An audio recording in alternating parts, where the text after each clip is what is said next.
Ronnie. All right, y'all, thank you for joining us today. We have a press conference announcing the death of Yolanda Dillion. I'm joined by Chief Sean Ferguson of the NOPD. You may wonder why he's here today. Unfortunately, Yolanda Dillion was a 10-year fiscal budget analyst for the New Orleans Police Department, a civilian employee with the New Orleans Police Department. But in her off time with the police department, she also worked as an Uber driver here in the area, delivering for Uber Eats and Uber itself.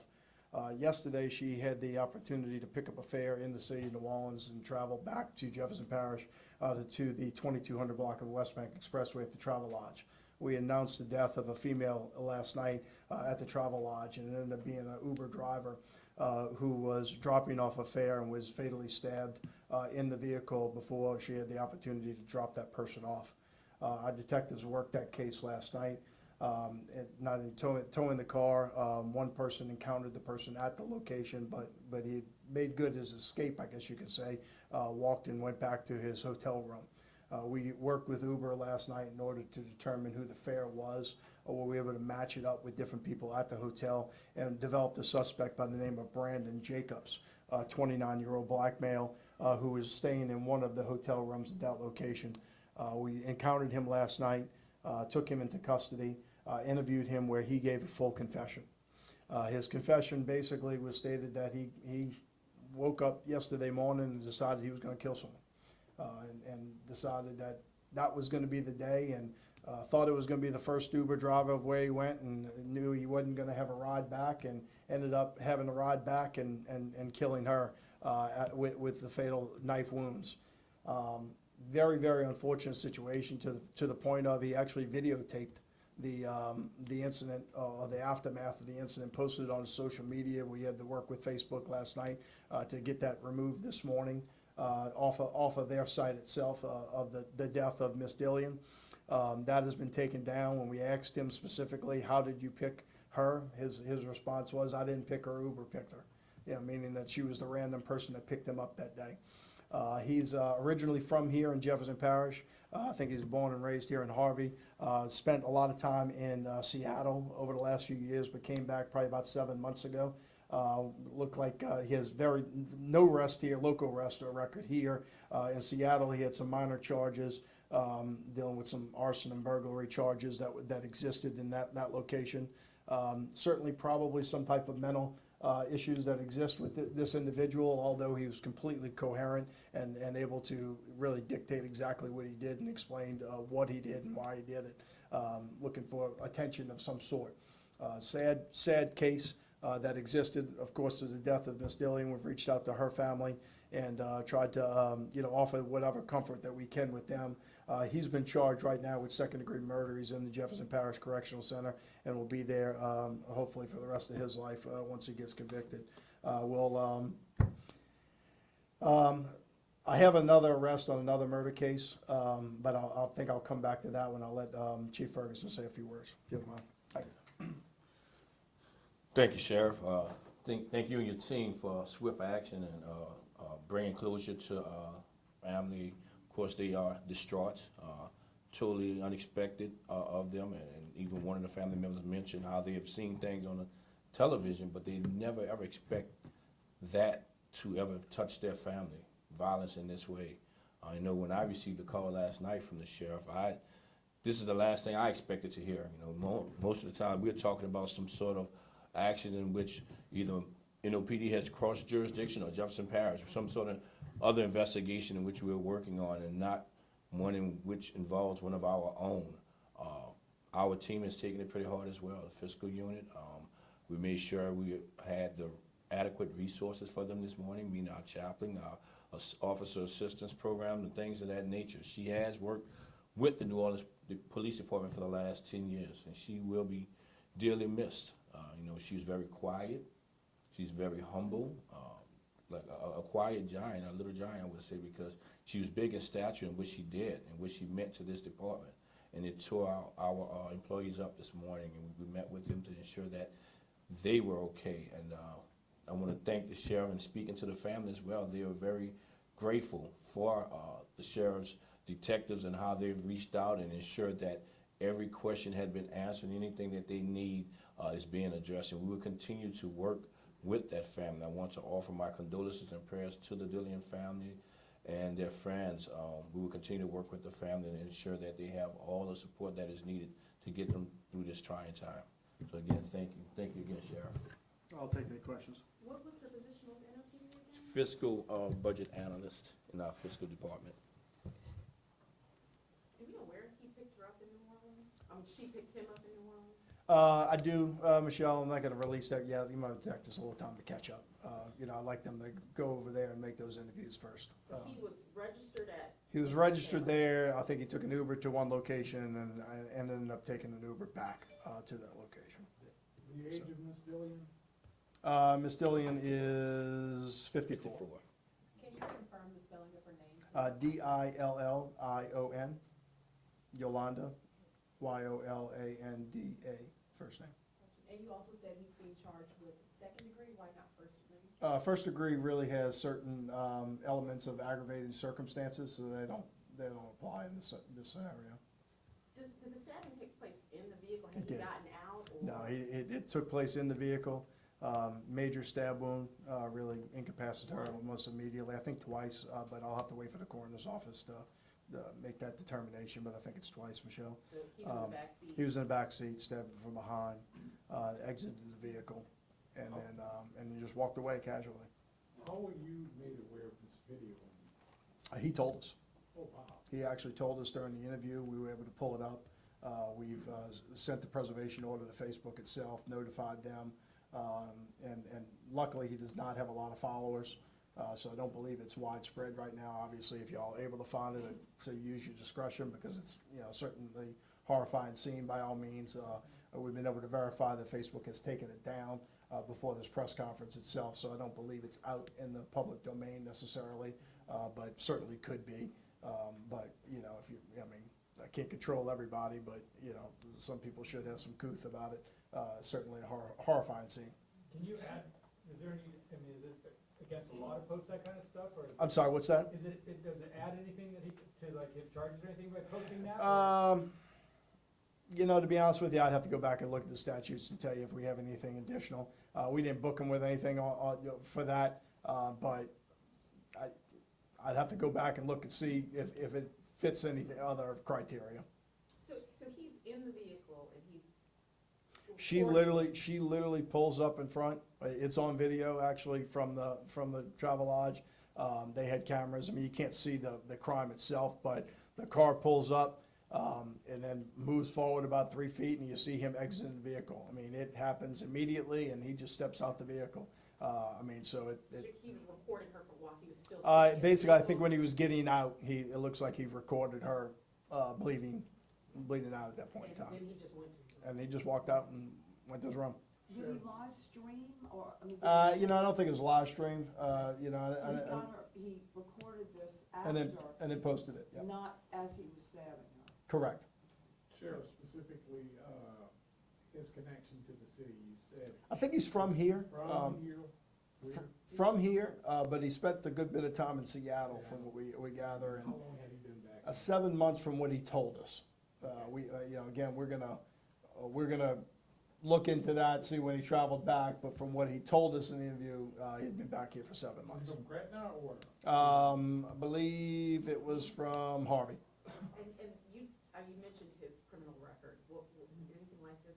Anything like this violence? in No, his criminal record? Absolutely not. And he said it was property crimes, right? Yeah, he had arson, burglary, malicious mischief, and trespassing. I do not know if he had any convictions on those. That's just Washington state record, nothing local here. Any So I mental don't have health? any information. Oh, I'm sorry. Any mental health? We're looking into that. We believe that's, some of it is the case, but give us time to subpoena those records so we can verify that. But we believe that there's certainly a mental health aspect to this case. And He his said he out, was gonna kill somebody. He was gonna kill somebody today. Yeah, and obviously went through with what his thoughts were doing at that point in time. Was he staying at that hotel for a long time? I don't know the answer to that question. I don't know how long he was staying at the hotel. That hotel, has it been, I guess they call it the lodge of Parish is a place of ill repute. We covered a shooting there was a homicide there last year in December. I mean, look, Year. it's not, Has it been a trouble spot? it's not the Waldorf. You know, I mean, you know, the reality of it is, I mean, I wouldn't say it's the worst hotel in the world, but it's not the best hotel in the world either, you know, Chief, tell us about Yolanda. Is she a mother? Is she a grandmother? Tell us a little bit about her personality. Yeah. She was not a mother, but she was caring for her mother. Her mother is sick as well, so she had been the caretaker of her mother for the last several years. Truly an extremely lovely person. The team loved her. As I said, we really had to deal with some emotions this morning with our staff. This is definitely something that blindsided everyone, and just knowing, like I said, knowing Miss Yolanda, she was always quiet, always humble, always speaking positive, despite issues she was dealing with, meaning dealing with herself or dealing with her mother's health, but just a great, great individual. And do the second-degree charges come with anything separate or extra because she worked for NOPD, or that just applies to officers killed in the line of duty, or is there anything extra because of her job? No, Okay. none. yeah, I mean, I'll let our DA's office evaluate the law, but I kind of agree with the chief on that. It probably wouldn't be the case. And her age? 54, 5'4". Thank you. Is there any word you have for the delivery drivers or people who are out there working? You know, look, let's face it, anything can happen at any time. We've got Uber drivers, taxi cab drivers. We certainly had a taxi cab driver several years ago here on the West Bank that was killed. You know, it can be a dangerous job, but, you know, thousands of millions of fares are, you know, are done all across this country on an everyday basis and don't have a problem. It's when you have one like this, which makes it so shocking, because it's certainly just an unbelievable scenario that occurred in this situation. You know, I don't know, how do you prevent that? You know, I don't know the answer to that question. I mean, it's certainly a job that comes with risk, but certainly Ms. Yolanda didn't believe that her life was in danger during that moment. I don't believe that was the case. I think she just encountered the wrong person at the wrong time and, you know, unfortunately lost her life because of it. Did you say what time is that? It happened right at around 2:55. We got the call. In fact, our deputies were on, the management of the hotel called immediately, and we had a deputy very close that pulled up on scene very, very quickly. So it was at 2:55. We rushed her to the hospital. And do y'all reach out to Uber in any way? Is there a need to? Or We reached out to Uber last night because we were trying to get the fare. In fact, the fare had not even been closed. You know, we worked specifically with, you know, national representatives of Uber last night in order to get the information that we needed to affect the arrest. And at what time was he arrested? You know, I don't know that. I mean, it was nighttime. We were, yeah, it was nighttime, but In his hotel room? he was in his hotel. Well, I'll say that he was in his hotel room. We had located him at his hotel room. We believed it was him. He came outside to smoke a cigarette. Thought we had kind of left, which we had not, and we ended up encountering him outside the room. Was he alone? He was. So y'all have a mugshot of him? We'll release that. We have a press release, and we'll release it immediately thereafter, including his Chief, mugshot. do you have a picture of Miss Yolanda? We'll see about getting one, but I think that's something I just would like to have a conversation with the family first. Absolutely. Did you recover the weapon? We did. Actually, the weapon itself was left on scene, but he had bought an actual companion knife that went with it, and we recovered that one from the hotel room. So we got plenty of evidence on this one, including the confession. Sheriff, a lot of drivers actually have video cameras in their car. I don't know the answer. Yeah, I mean, to answer your question, I mean, we did a search warrant on the vehicle, but I don't know the answer to that question. If they had In something. your opinion, for safety reasons, would you advise Uber drivers to install a security camera? You know, look, I always like to have cameras, whether it's on your house, whether it's in your car. I mean, it paints a picture that's there. Most of the time, it's not reasonable to be able to make that happen and do so, and so individuals have to make their own decision. But I mean, it never, you know, never hurts you, you know. But whether or not it's feasible to do so on, you know, do you have a separate camera? Do you have a separate phone? Do you have, you know, I mean, all those considerations have to come in place. Sheriff, well, I guess you'll take questions after. I was gonna ask you about that other case. Yeah, if y'all are finished with this, I'll give y'all a brief on the other case, if you're good on this one. So we we also had a homicide at Ivy Street in Little Farms 2 days ago on Wednesday morning, 6:13 a.m., on the death of Charlene Giroux, a 42-year-old black female. We've made the arrest yesterday on 2 individuals, Jaquita Johnson, black female, 39 years old, and Apatna Carter, P-A-T-N-A Carter, 43-year-old black female. I believe Ms. Johnson had a relationship with Mr. Rowe. She had mentioned that she's the wife, I think it was going to be the girlfriend during that period of time. But they ended up getting into an argument at that location where Ms. Johnson was a shooter of Mr. Rowe. Both of them are in custody. They're arrested with first-degree murder with an aggravated kidnapping, obstruction of justice, and a criminal damage to property, both Ms. Carter and Ms. Johnson. Also in the JPCC, I don't have any bond information on them if it was set yet, but they're in that custody also. Why do they have kidnapping charges? You know, I think they actually grabbed her from another different location and put her in the car before they transported her to that location. But I don't have the full report in front of me, Michelle, but I think that was the reason why. Jack Giroux, I mean, the 2 suspects are from New Orleans as well? Actually, it looks like the 2 suspects are from Marrero. Looks like the victim was from New Orleans. The 2 suspects were have addresses here listed from Marrero. And the Johnson's first name again? Jaquita, J-A-K-I-T-A. Who had the relationship with Giroux? Jaquita Johnson had the relationship with Charlene Giroux. Do you know how long, I do not. when they broke up? Or were they I don't know if they broke up. So is it okay to refer to? Girlfriend relationship. At one time, Ms. Jaquita during her interview said it was her wife. I think it's girlfriend, but she said a wife at one time. So that's the only reason that we don't have that cleared up. Do we know how Ms. Carter is connected to Johnson? No, I think she was at the scene during the incident itself.